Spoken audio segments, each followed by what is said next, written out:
আসসালামু আলাইকুম everyone, this is Miss Suraiya Tofa. Welcome my another blog.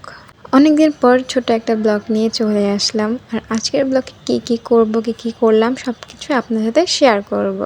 So চলো ভিডিওটি স্টার্ট করা যাক। আমার মেহেদি পেজ থ্রিফাসানা থেকে আজকে আমি আর আপু যাব মেহেদি দিতে। আর কাকে মেহেদি দিতে যাব সেটা অবশ্যই তোমরা দেখে ফেলেছো। হ্যাঁ, লেডি বাইকার সাফা জাহান মুন আপুকে। যারা যারা আমার মেহেদি পেজ থ্রিফাসানা ভিজিট করনি তারা এক্ষুনি গিয়ে ভিজিট করে আসো। আমি পেজটি উপরে মেনশন করে দিব। ফার্স্টে আমি আর আপু ভেবেছিলাম যে বাসে যাব, কিন্তু পরে ভাবলাম যে না, বাসে অনেক জ্যাম পড়বে, তাই আমরা রিক্সাতে করে চলে গেলাম। আর আপুর বাসায় নিচে গিয়েই দেখি ফুচকালা মামা, তো ফুচকা না খেয়ে তো আমি আর আপু যাব না।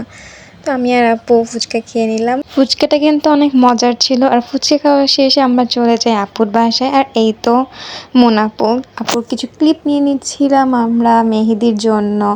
মেহেদির ডিজাইনের পিক আমার পেজে আপলোড করা আছে, তোমরা গিয়ে দেখে আসবে। আমি পেজে উপরে মেনশন করে দিব। মেহেদি দিতে দিতে আপুর সাথে অনেক অনেক অনেক অনেক গল্প করা হয়। আর আপু কিন্তু অনেক কিউট।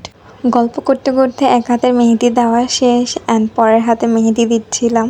আপুর সাথে দেখা করে খুবই ভালো লাগছে। এত মিশুক একটা মানুষ, খুবই খুবই ভালো লাগছে।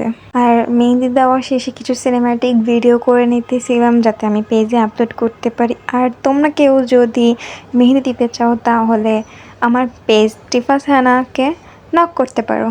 আর এই তো আপুর ফাইনাল লুক মেহেদির। আমি আমার বেস্টটা দিয়ে ট্রাই করেছি সুন্দর করে দেওয়ার। তো তোমরা বলবে যে কেমন হয়েছে। সবাই আমার জন্য একটু দোয়া করবে বেশি বেশি, যাতে আমার পেজটা আমি অনেক দূর অবধি নিতে পারি। আমার অনেক স্বপ্ন আছে পেজটা নিয়ে।